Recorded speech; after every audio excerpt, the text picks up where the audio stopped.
Vadim was driving to work and remembered the morning quarrel with Vika. She had been picking on him a lot lately for nothing. For example, today she reproached him for putting on a clean shirt and leaving the dirty one on a chair in the bedroom. "Why do I have to pack your things every day? I'm not a housekeeper or a babysitter." At least he could have taken the shirt to the washing machine. "Vic, why did you get turned on early in the morning? By the way, you filled the stove with coffee yesterday. I washed it." "The scandal did not suit," Vadim replied. "How noble. Do you consider who did what?" The wife got excited. "So, word for word." Vadim has long begun to notice that something has gone wrong in their relationship lately. Why? After all, they loved each other. Vadim did not have time to figure out why quarrels are increasingly occurring between him and his wife. Because a motorcycle flew out from somewhere in front of him. Vadim sharply turned the steering wheel to the right and simultaneously pressed the brake pedal to the floor, belatedly realizing that he would inevitably crash into a stop with people waiting for public transport. There is no time left to change anything. He heard the sound of a blow, and immediately darkness fell. Vadim woke up and did not immediately realize where he was. A white veil stood before my eyes. He tried to look sideways, but a sharp pain immediately pierced his head. Am I dead or something? That was his first thought. But why do I feel pain? Can you hear me? Someone's voice reached him from afar. Vadim opened his eyes again and saw a dark spot in front of him, which gradually acquired the vague outlines of a face. "Lower your eyelids if you can hear me." Vadim rather understood by the movement of his lips what was being said to him than heard the words. He closed his eyes with relief because it hurt to look. "I'm in the hospital." Understood Vadim, but why? He wanted to ask what had happened, but his stiff lips wouldn't obey. "Don't try to talk. You were in an accident. You have severe facial cuts. We have stitches." Vadim heard it, and immediately some red spots or flowers flashed in his mind. The next time he regained consciousness, the pain in his head became quieter. Vadim lay with his eyes closed for a few seconds. "Vadim, can you hear me?" A familiar voice rang out very close by. He carefully opened his eyelids and saw a tearful Vika in front of him. "You're finally awake. I was so scared for you.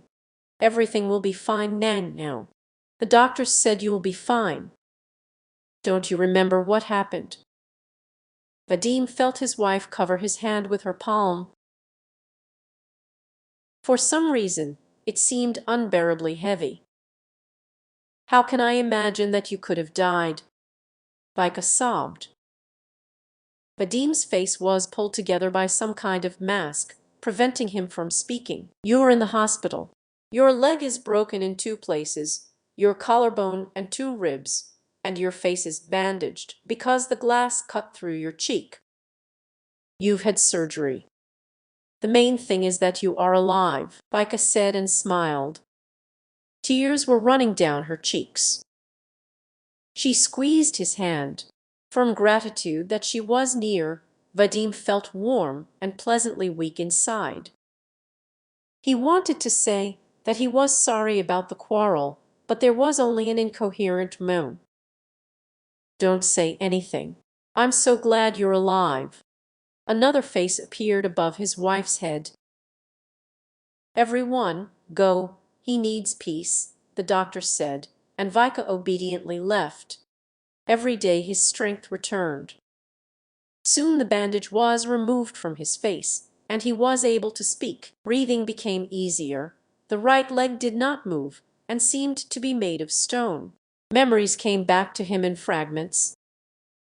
Vadim remembered how a motorcyclist cut him off, how he saw a woman in a dress with red flowers in front of him. She died. I hit her. Vadim was alarmed. When the investigator came, the first thing Vadim asked him was whether the woman had survived. Did you remember something? That's it. A motorcyclist flew out from somewhere and cut me off. I turned aside to the bus stop. She died. That woman in the dress with the red flowers. Vadim asked excitedly. No one died, only you have suffered. Witnesses said there was no motorcyclist. And your wife said that you had a fight with her that morning. You got upset because of a quarrel and lost control of the car. The investigator explained to him like an unreasonable child.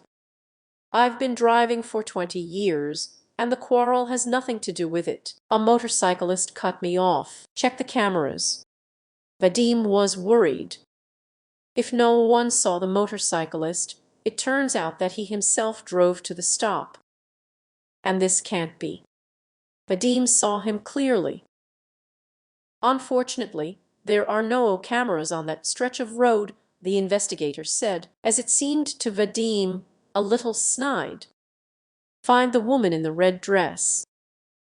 No, with big red flowers. I almost hit her. She should have seen everything. I know.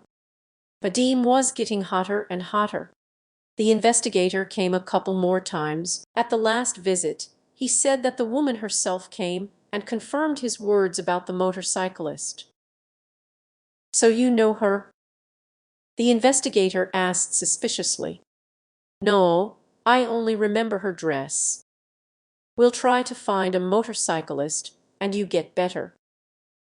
The investigator did not come again, and Vika said that Vadim's guilt for hitting the bus stop was completely removed. Now the main thing is to get back on your feet. What do you mean? Can I not get up? Vadim was surprised. The doctor said that another operation was needed, or maybe even two. You have complex fractures. One joint is shattered, Vika explained. A month and a half later, and after two more operations, Vadim was discharged. He returned home on crutches. I looked in the mirror and didn't recognize myself. He was haggard, his eyes were sunken. A jagged red scar stretched across his right cheek, making him look like a robber. Vika was going to work, and Vadim was hanging around the apartment on crutches. A couple of times he almost fell, tripping over the carpet on the floor. Vika was increasingly late at work, came home annoyed. All the money went to your treatment. It is unknown when you will come to work. And whether you will come out at all. One of us has to work. Vika sharply answered Vadim's question, why she comes home so late. Can't you wash the dishes too? You're walking. She reproached her husband one evening, standing at the sink. I'm getting tired, and then there's dirty dishes. I'm tired of coddling you. Vika, what happened? I can see something's going on with you. Vadim tried to calm his nervous wife. Vika sat down on a chair opposite Vadim. If it wasn't for the accident, I've been wanting to tell you for a long time. Okay, why delay? I love another person. Have you been with me all this time out of pity? Vadim asked calmly, stunned. I'm sorry, Vika just said. Then she packed up and left. Vadim didn't hold her back. It should have been clear a long time ago that she had someone. He did not regret her departure, but he felt unbearably sad alone.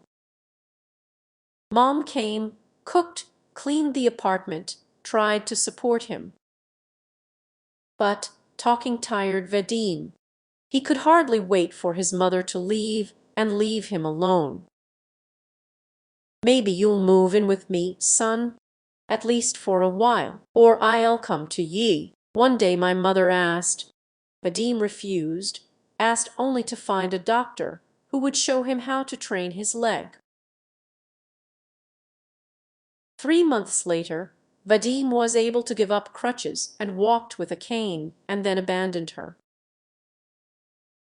The scar on his face had paled, and the overgrown stubble made it less noticeable. He did not do plastic surgery. Why? Vika left, and he tried not to look in the mirror. While he was ill, another was appointed to his position. Without regret, Vadim wrote a letter of resignation. If you really start living from the beginning, so in everything. And Vadim was sure that if he remained alive, he should try to change everything in his life and in himself. I did not restore the car. She would always remind him about the accident and about Vika. After all, they drove it to the south, where he proposed to her. Vadim got a job and almost immediately took out a loan for a new car. I felt like I had no hands without her. Without giving himself a count-in, he tried to go around the place where he crashed into the table. But one morning I went the same way. I parked near the sidewalk near the bus stop. Even from here, I could see the marks on the pole from the impact of his car. May turned out to be warm and dry. The sun shone brightly and joyfully in the morning, and the day promised to be hot. Vadim suddenly noticed a girl in a dress with large red flowers. My heart was pounding in my chest, my palms were wet. For a moment, it seemed to him that now everything would repeat itself, as then. The girl stood under the shelter of the bus stop, hiding from the bright sun, and looked in his direction. This is her, was throbbing in her head in time with the rapid beat of her heart. He got out of the car and walked over to her. "I'm sorry, I didn't thank you," he said. "For what? Do we know each other?" she asked, looking at him in surprise. "No, but I am." At that moment, a bus came to the stop, and the girl went to him. "Wait, please don't leave. I want to explain everything." Vadim grabbed her arm just above the elbow. "I'll take you wherever you say. There's my car over there." "Who are you?" "I have to go to work." The girl pulled her hand away, but the bus had already left, and Vadim looked at her with such a pleading look that she stopped. And Vadim looked at her with such a pleading look that she stopped. "You don't look like a maniac. You're sick. The view you have. What did you want to tell me?" she asked impatiently. "Come on, let's get in my car. People are looking at us. Parking is prohibited here." Limping, Vadim was the first to go to a nearby car. The girl hesitantly followed him, got into the front seat. When they drove away from the bus stop, she asked again what he wanted from her. "I was the one in the car that crashed into the pole. Just before the stroke, I saw you, or rather I remembered your dress. It helped me remember everything else." "Do you think this is the ravings of a madman?" Vadim asked. "I remember that accident. It seemed to me then that you would crush me. I was very scared." She squeezed her eyes shut in fear, and when I opened it, I saw that you crashed into the table. You had blood all over your face. I often dreamed about this picture. Then they reported on TV that all the witnesses of the accident were asked to call, and you called." Vadim spoke for her. "I was in a hurry to work then. It turns out that no one paid attention to the motorcycle, and I saw it fly out to intercept you. It's not your fault. You didn't turn into the bus stop on purpose, but fortunately, you didn't crash into people, but into a pole." She turned to Vadim. The scar is almost invisible. Thank you. If it wasn't for you, I would have been found guilty of putting people in mortal danger." Vadim fell silent. He promised to take you to work, but he didn't even ask where exactly to go. Vadim looked at the girl, and they both laughed. "My name is Vadim. I know, and my name is Olga." He told how after the operation he walked on crutches, how his wife left him, how he exhausted himself with classes in order to throw crutches. "Did your wife never come back to you?" Olga asked. "No, we got divorced. She got married. Happy." Olga said that she was also going to get married, even bought a dress, and her best friend took the groom away shortly before the wedding. Vadim stopped the car in front of the office building.